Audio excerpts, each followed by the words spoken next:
Hello, it's the Great Canadian Bagel here, coming to you with the first update to the Quebec 2022 election. Obviously, we've had previous forecast for this, but this is the first one since the election's been called. Now, I didn't do any on Sunday, specifically because, or Tuesday, that for matter, because there just wasn't enough polls out, and the campaign had really just kind of started, so there really wasn't anything to even discuss campaign-wise. There really isn't actually that much to discuss campaign-wise, per se, but we'll get into that. So, just from the start, what has happened here? So, we're just going to have this on the other screen so I can report on it. This is the thing I just brought up was the last update map. So, quite a bit has changed. So, there's been there's been a leisure poll or two. I don't recall if it was one or two since the last update, which was early July. And we've had a couple of Main Street polls now. They're likely going to be polling every weekday like they did in Ontario and like they previously did in Canada 2021. So that's what I'm expecting going forward. So with that, we got a good amount of data going on here. So long story short, Legault and the C8Q has really, really dominated the French vote. They have the majority of French voters back, and I think it's around 53% right now.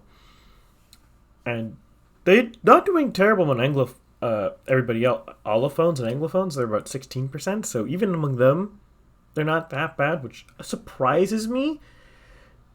But people might have their own reasons for why they would be voting that way. I'm just a bit surprised by that. But what we're really seeing is, if you look at a lot of these outskirts of Quebec City itself, the northern suburb-ish area of Montreal. I'm not sure if this is technically would be counted suburbs, but exurbs maybe. They have gotten a lot safer for the CAQ. And over here in what was previously the core heartland of the Parti Québécois, the Parti Québécois has in turn lost a lot of ground. It's actually at the point now where the Parti Québécois is all but extinct. They have very, very, very little hope of going anywhere. They have about I'll just bring this over here. So this is where the popular vote total is, and I have the PCQ in white here because otherwise you couldn't read the numbers. So long story short here, the Parti Québécois is down to 6%, and they don't they have some concentration, but 7% in the regions is just, it's not enough. They're not going to pull out a seat. They have, compared to, again, 2018, they were down 13 percentage points. 13.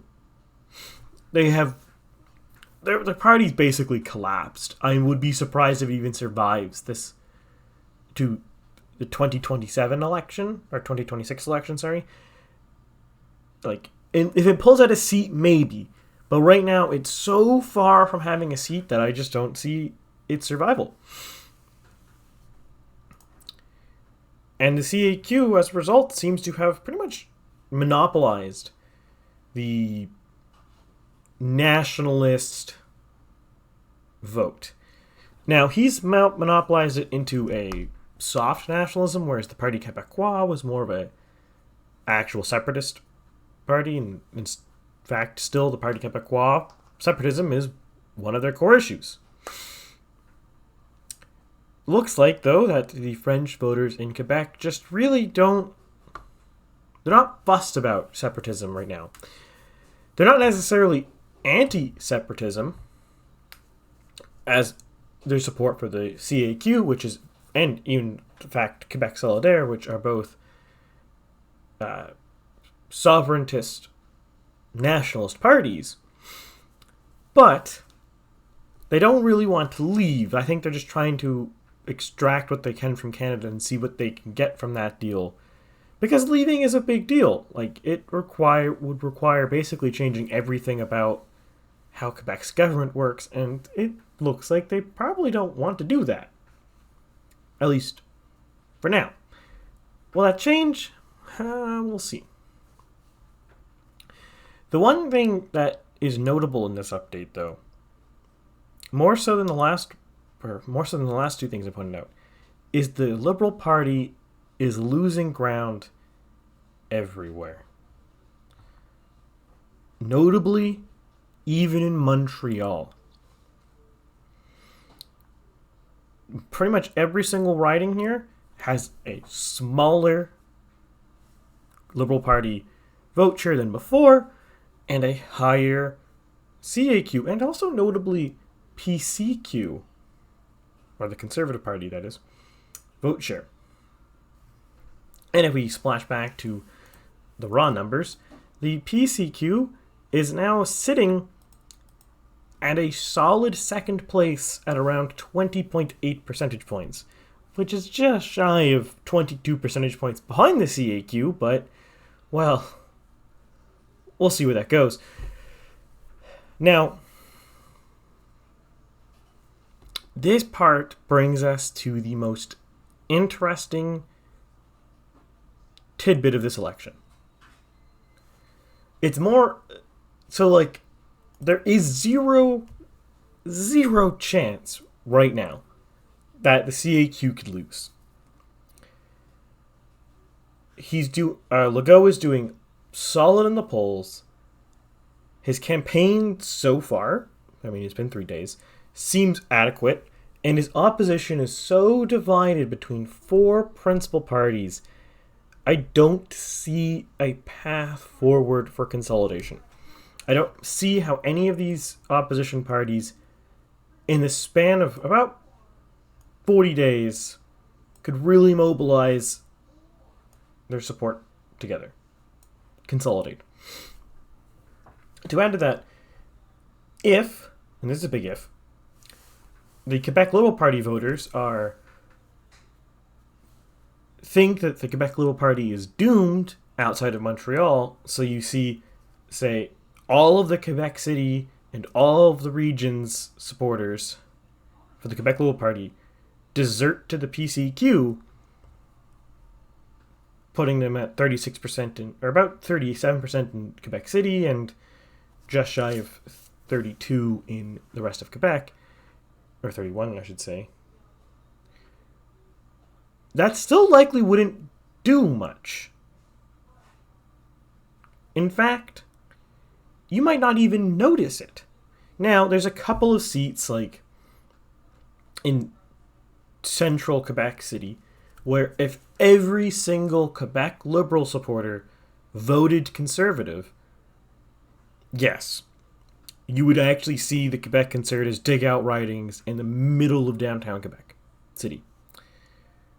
A bit surprising, perhaps, to some, but it should be noted that that's not saying that the Quebec Conservative Party is strongest in the center of Quebec City.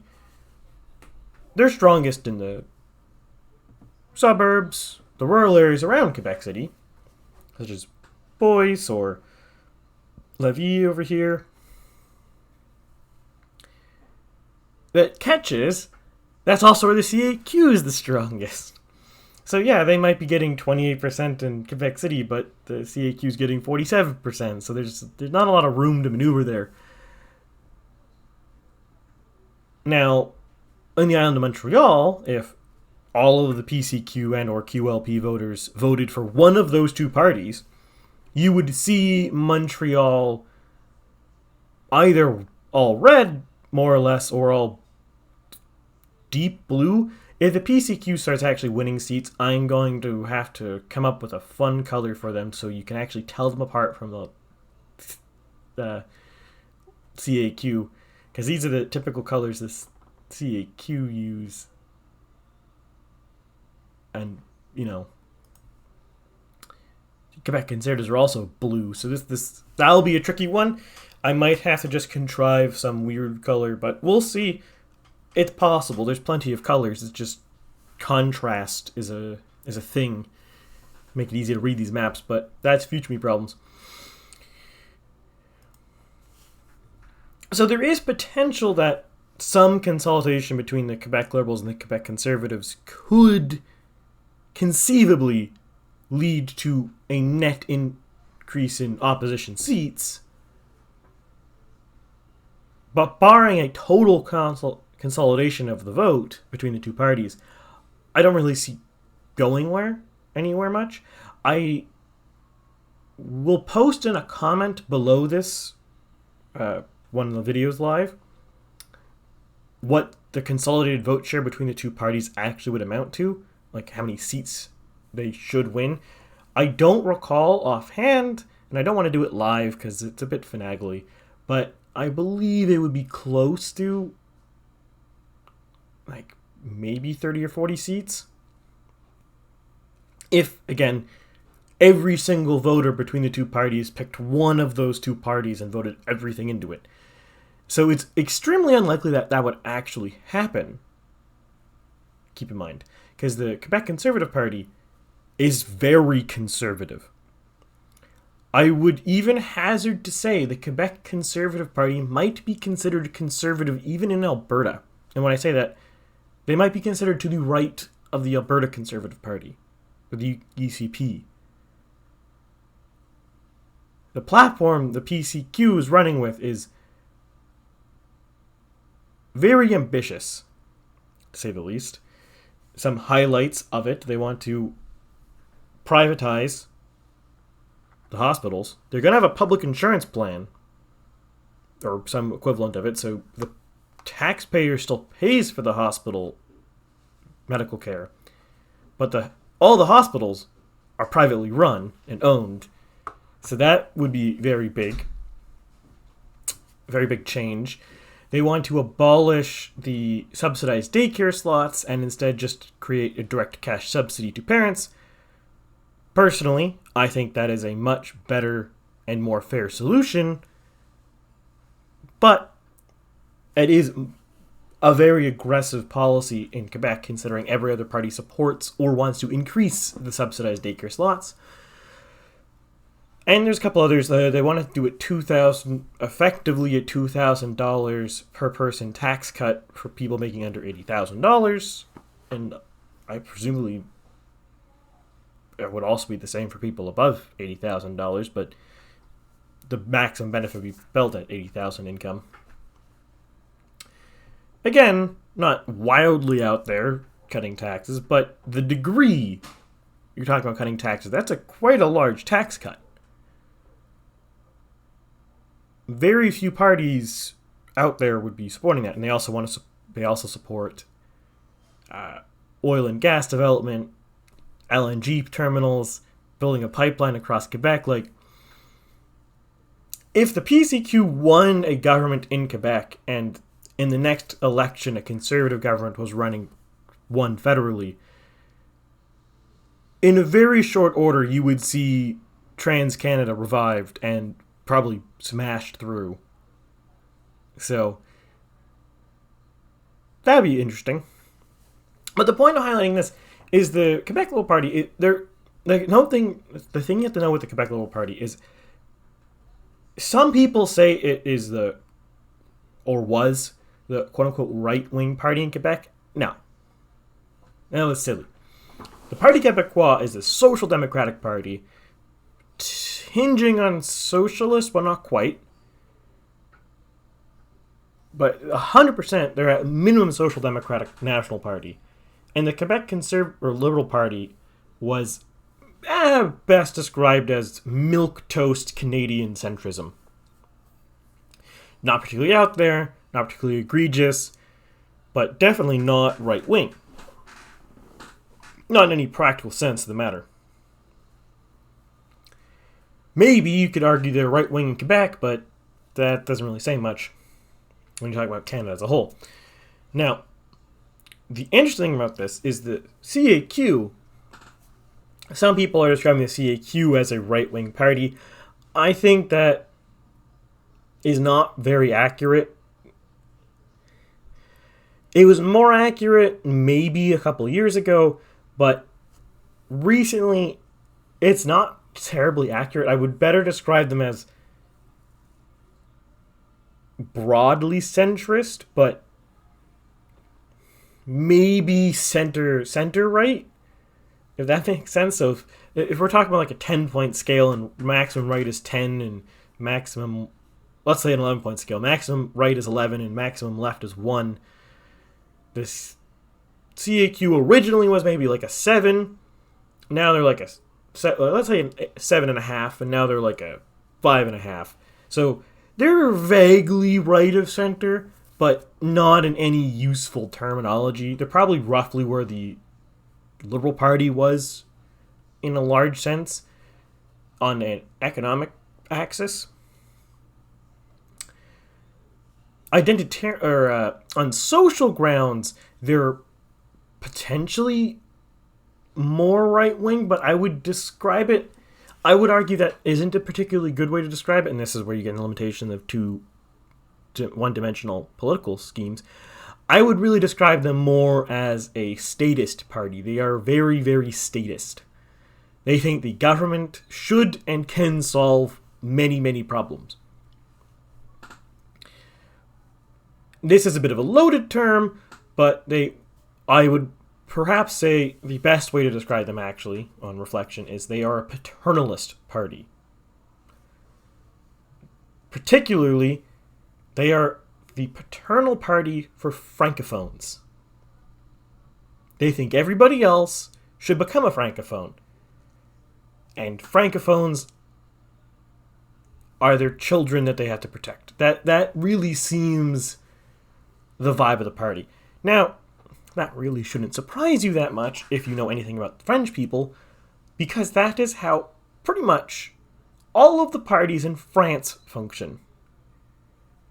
Paternalism is very popular in France. And this kind of linguistic nationalism is extremely popular in France. There is a common saying in France itself that what you look like doesn't matter if you are French. That's a kind of a paraphrase of it, but so like a Frenchman doesn't care if you're white or black or Asian or whatever if you are culturally French. If you're not culturally French, you're terrible. If you're culturally French, awesome. That's all they care about. Particularly French language. They're super sensitive about it. That's one of the reasons why language laws are very popular in Quebec and would kill you anywhere else in Canada. If you tried to do the same thing in any English-speaking province, you would be destroyed. No one would sit there and accept that you were just like completely stamping out minority languages by government decree. No one accepted. Even if technically you could do it. I'm not even entirely sure if you can do it, because I think a lot of these bills have been slapped with notwithstanding clause. But anyways, so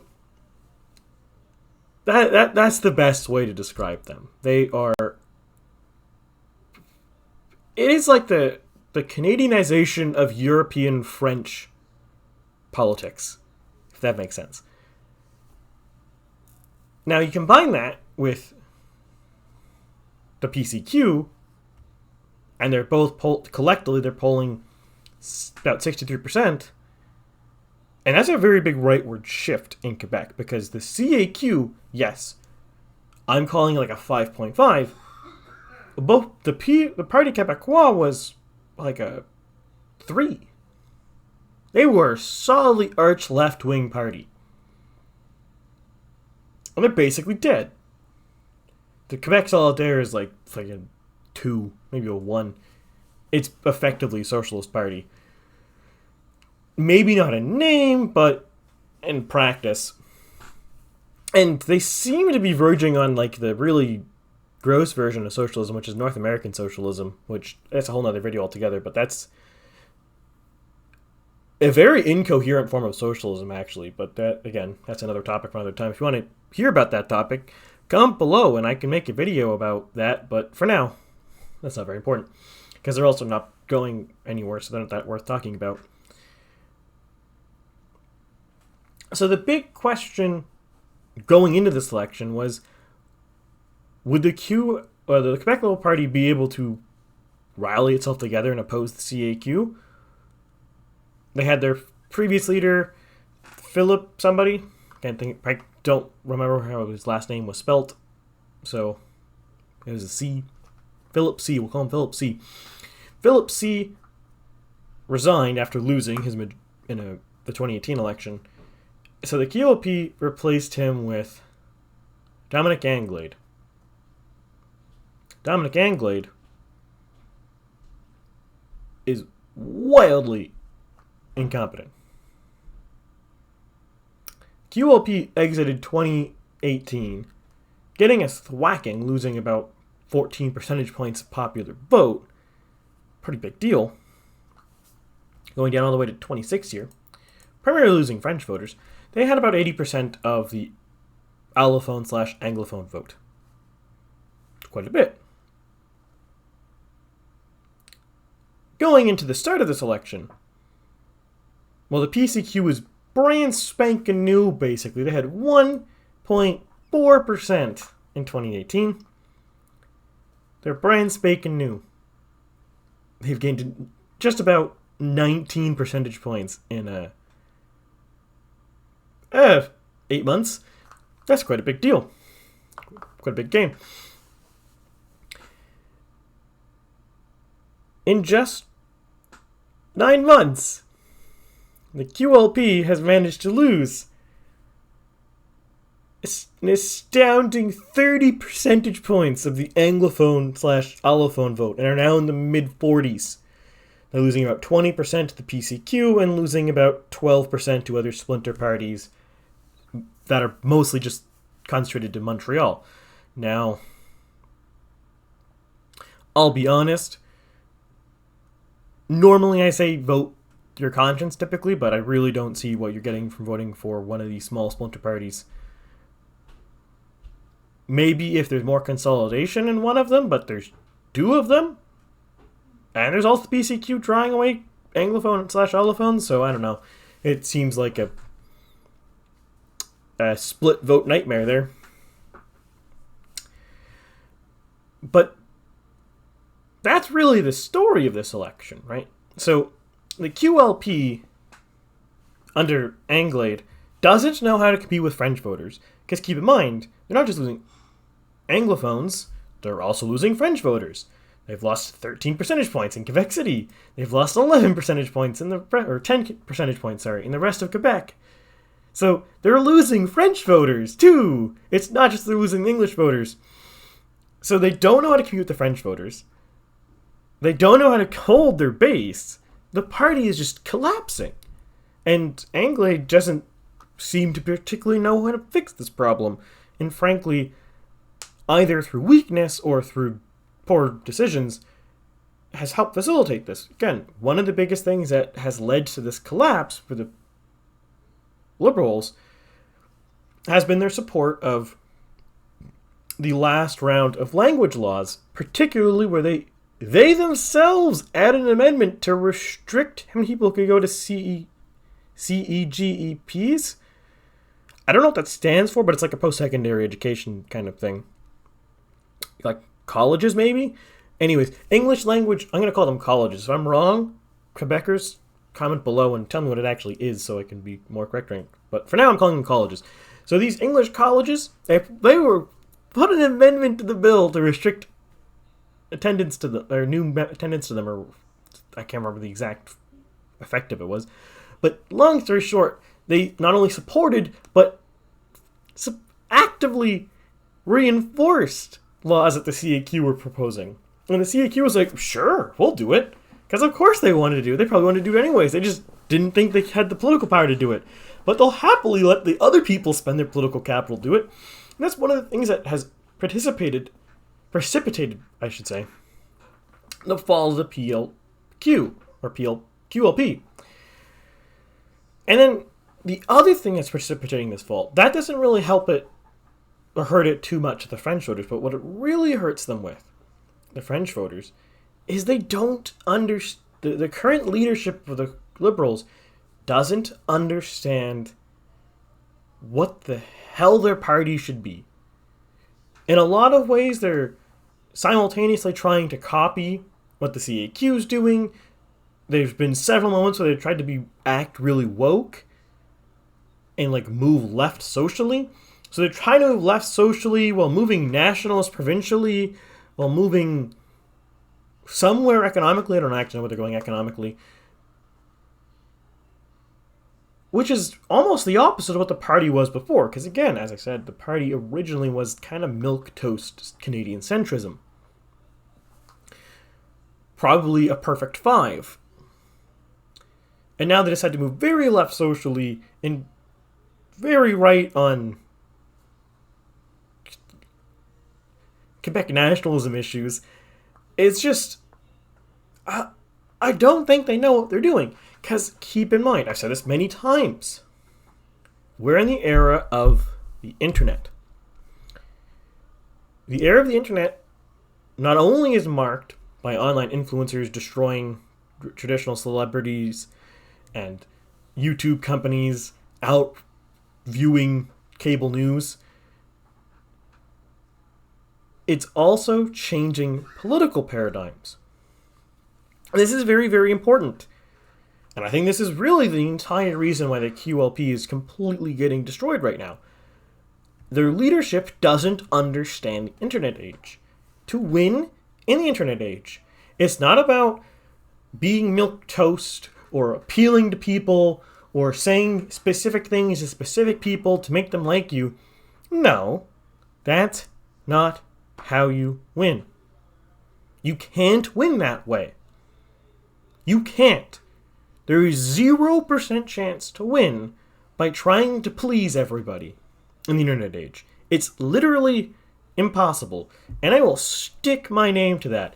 If some party in some Western country, or actually not even Western, in some country with a really high internet usage rate, where a very, very large percentage of the population uses the internet, in any country that follows that has a legitimate democracy,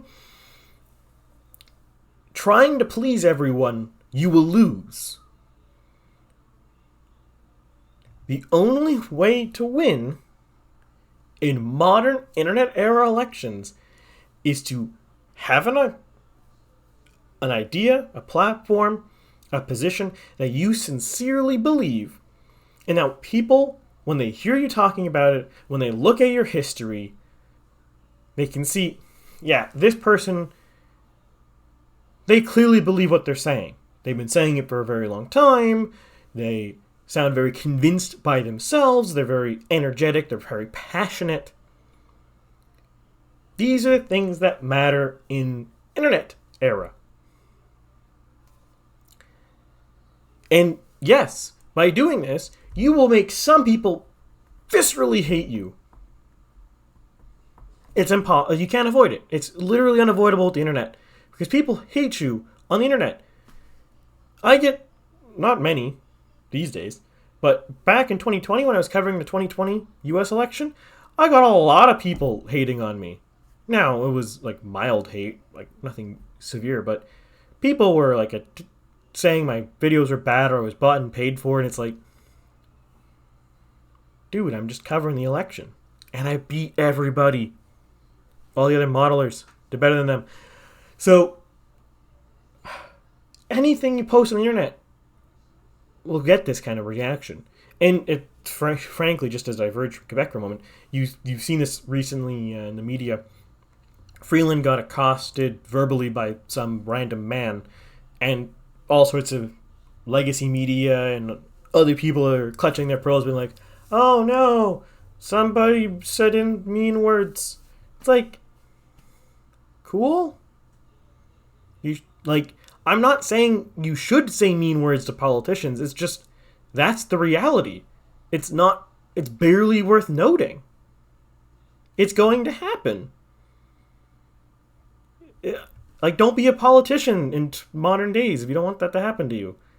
It's unavoidable. If you are not just a sock puppet who doesn't say anything or believe anything, people will hate you. And people probably hate you for being a sock puppet that doesn't say or mean anything. That's the end of the world. That's the way it is. And that, to bring it back to Quebec, is why the PCQ is exploding right now. Not a single person, I would wager, can look at Eric Duhem, I think that's probably pronounced his name, my French pronunciation is not very good, my literacy, much better. Speaking, awful. Writing? Terrible. But anyways. Eric Duham? Whatever.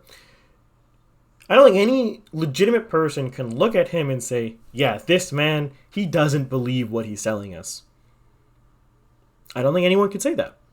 He very, very clearly is a very strong conservative. More of a libertarian conservatism, but conservatism nonetheless. I wouldn't call him full libertarian, for that matter, for clarification. I don't think anyone could legitimately look at him and think he's pulling a fast one or he's just trying to people please. He was one of the biggest voices in Quebec against the lockdowns, against the COVID restrictions, particularly the vax passports. He was one of the only voices talking about that when it was extremely unpopular, and now it's relatively popular to talk about that. He was one of the only ones to start it in Quebec. So he has the laurels of the authenticity and the sincerity behind his feet. And that's one of the reasons why he's gaining a lot of ground. Quebec is not normally a place where conservatives historically have done well.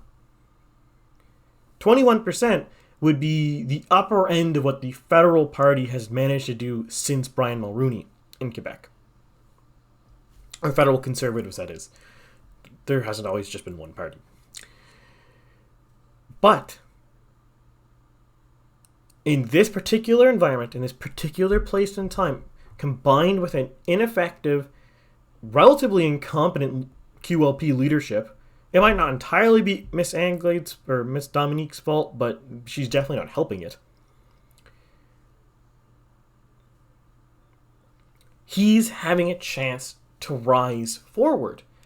And because either he's just so sincere in his convictions he doesn't care, or he understands, and or his advisors, understand how the internet works, he's so far done a very good job of being sincere and open and blatant with his beliefs. Will he win? Probably not this election. But I wouldn't be surprised if he managed to claw out his own seat, or possibly more. Because keep in mind, we're early days yet. When a campaign, when the debates start, if he does well in the debates, anything could happen. He could totally gain ground. If Legault does poorly, if he campaigns well, he could gain ground. Especially if, as the campaign starts progressing, Liberal voters in Quebec City and the regions of Quebec and even Montreal possibly start defecting over. It is a unlikely timeline, but a possible timeline where we could see Western Montreal deep, deep blue in this election. I wouldn't bet on it,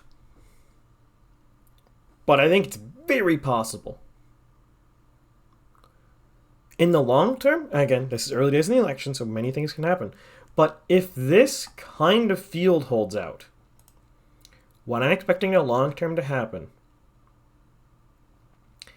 is the Quebec Liberals and the Quebec Solidaire probably will almost semi-merge if the Quebec Liberals stay on their current trajectory. And then you'll have some form of a left-wing party on the island of Montreal competing with the CAQ, and then the rest of the province is the Conservatives versus the CAQ. And you'll have some strange quasi three-party system. I say quasi because there actually isn't really three parties. Or it's not like a proper multi-party system because there's not likely to be many places where you have three-way races. Three-way races are what I would really describe as the hallmark of a actual three-party system. But with that, we will end this here. I will just note going forward, other than this Sunday, I am planning, barring anything wild happening, like a Canadian election, that every Sunday we will have, going after the 4th, we will have a Quebec projection. And then Tuesday and or Thursday, we will see other projections that I'm going to be covering. And we'll likely start seeing more US projections going forward because we're getting closer and closer to actual election day in the US. But I will still wait for now on that before I commit hard to that. But this going forward will likely be the Sunday episode, and other ones will be moved to Tuesday and or Thursday, depending on my life, how busy I am. So with that, if you like this video, by all means, like, share, subscribe, comment below what you think, what you're expecting is going to happen, any anecdotes you've had during the campaign so far, your thoughts on the parties.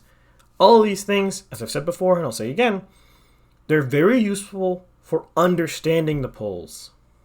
Not replacement for polls, but very useful to know what's going on. Interpretation.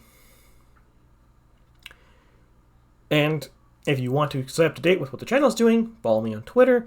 Or if you decide YouTube sucks, I never want to see YouTube again, you can follow. I have a Rumble, and you can watch me there. I have a couple people there. Though, again, YouTube will likely maintain as the main platform because I get more traction here. So, until the time comes, we will stay at YouTube. And, as always, thanks for watching.